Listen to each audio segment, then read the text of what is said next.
మనతో పాటు JAC chairman Mukesh Goud ఉన్నారు, మాట్లాడదాం.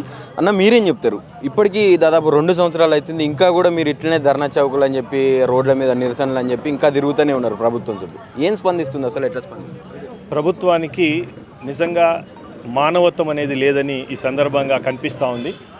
నిజంగా మానవత్వం ఉంటే, ఇది మనది ప్రజాస్వామ్య దేశం. ప్రజాస్వామ్య దేశంలో ఏ ఒక్క వ్యక్తి కూడా ఇబ్బంది పడకుండా కాపాడుకోవాల్సినటువంటి బాధ్యత ప్రభుత్వంపై ఉంటుంది.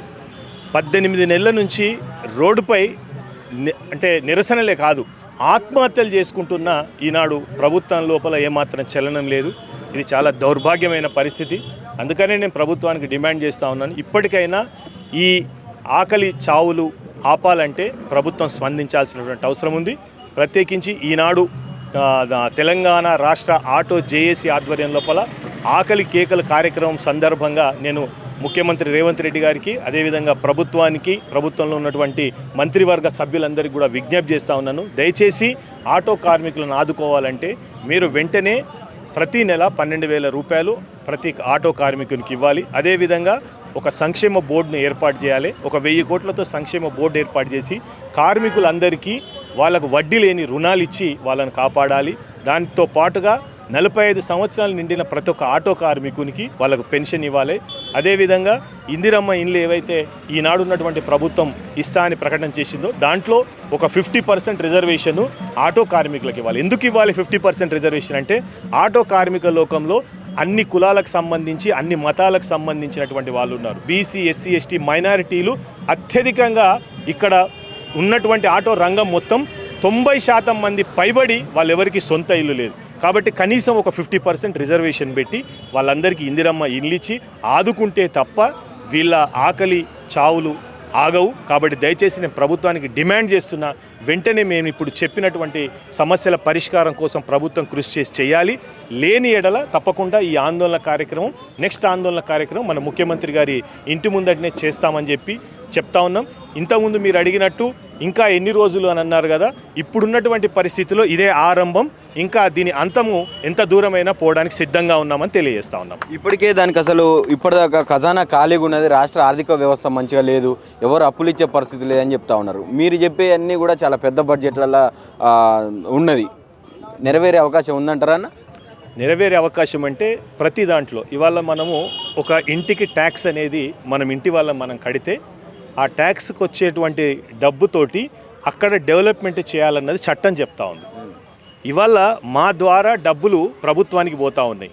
మా వాళ్ళు డీజిల్ పోయించుకుంటే దానిలో 36% స్టేట్ అండ్ సెంట్రల్ గవర్నమెంట్కి పోతూ ఉంది.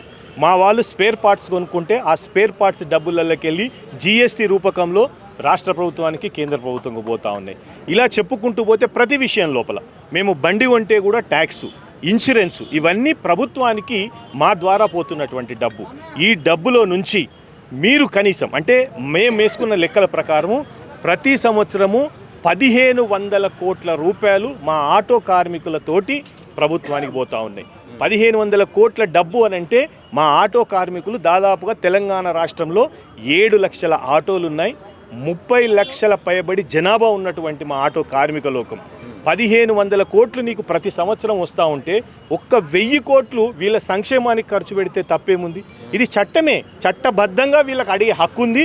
అది ఇవ్వాల్సిన బాధ్యత కూడా ఈనాడు ఉన్నటువంటి ప్రభుత్వంకు ఉందని చెప్పి నేను ఈ సందర్భంగా విజ్ఞప్తి చేస్తూ ఉన్నాను.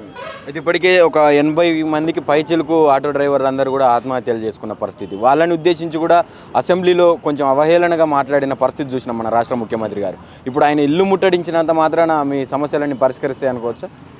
ఇల్లు ముట్టడి అనేటువంటి ఇది ఒక ఉద్యమం లోపల తప్పకుండా ఒక రోజు కాకపోతే ఒక రోజు, అన్ని రోజులు ఎవరు అనుకున్నట్టు కాదు. నేను కాదు అని అంటే ఇవాళ కొట్లాడి తెలంగాణ రాష్ట్రాన్నే తెచ్చుకున్నటువంటి రక్తం ఇక్కడ ఉన్నటువంటి తెలంగాణ ప్రజలది. తెలంగాణ రావడంలో కూడా కీలక పాత్ర పోషించిన కొందర్లలో ఆటో కార్మికులు కూడా ఒక పెద్ద ఉద్యమం చేసినటువంటి సందర్భం. కాబట్టి ఆయనను ఒప్పియడమో మెప్పియడమో, ఆయనను ఏ విధంగా అది చేయడం అనేది తప్పకుండా మా వంతు కృషి మేము చేస్తాం. ఇవాళ అఖిలపక్షంలో ఉన్నటువంటి అన్ని పార్టీలు కూడా ఉన్నాయి. అన్ని పార్టీ పెద్దల దగ్గరికి పోతాం. ఈ విషయం లోపల అందరూ మాట్లాడాల్సినటువంటి పరిస్థితి ఉందని చెప్తాం. గతం లోపల కూడా అసెంబ్లీలో చాలామంది ప్రతిపక్ష నాయకులు అన్ని పార్టీల వాళ్ళు ఆటో కార్మికులను ఆదుకోవాలని చెప్పడం జరిగింది. ఆదుకుంటామని అసెంబ్లీలో మాటిచ్చినప్పటికీ నేటి వరకు కనీసం పిలిపించి మాట్లాడకపోవడం ఇది దౌర్భాగ్యతనం, ఆయన యొక్క అహంకారానికి ఇది నిదర్శనం అని చెప్పి సందర్భంగా తెలియదు. ఫైనల్గా ఎలా ఉండబోతుంది మీ ముందస్తు కార్యాచరణ? ఇంకా కూడా ఇదే వైఖరి ప్రదర్శిస్తే మీ పట్ల ప్రభుత్వం? తప్పకుండా ఇక్కడ ఉన్నటువంటి మా ముఖ్య నాయకులందరం కలిసి అఖిలపక్షంలో ఉన్నటువంటి అన్ని రాజకీయ పార్టీలకు కలుసుకొని రాజకీయ పార్టీ నాయకులే కాకుండా ఉద్యమకారులుగా ఉన్నటువంటి వ్యవస్థ మన దగ్గర ఉంది. చాలా కుల సంఘాలకు సంబంధించిన వాళ్ళు ఉన్నారు. అన్ని కుల సంఘాలను కలుపుకొని తెలంగాణ రాష్ట్రంలో ఆనాడు తెలంగాణ కోసం ఏ విధంగానైతే ఉద్యమం జరిగిందో అదే రకమైన ఉద్యమం రేపు ఆటో కార్మికుల సంక్షేమానికి న్యాయం కోసం చేయబోతా ఉన్నామని చెప్పి సందర్భంగా విజ్ఞప్తి చేస్తాను. రైట్, ఇది ఏదైతే ఇచ్చినటువంటి హామీలు ఏవైతే ఉన్నాయో వాటన్నిటిని కూడా మేము కట్టేటటువంటి పన్నులు మాకు రిటర్న్ చేసినా కూడా మా హామీలన్నీ నెరవేరుతాయి అని చెప్పి కూడా వీళ్ళు డిమాండ్ చేస్తూ ఉన్న పరిస్థితి చూస్తూ ఉన్నాం. కెమెరా పర్సన్ రాఘవేంద్రతో నవీన్, ఆద్య టీవీ, హైదరాబాద్.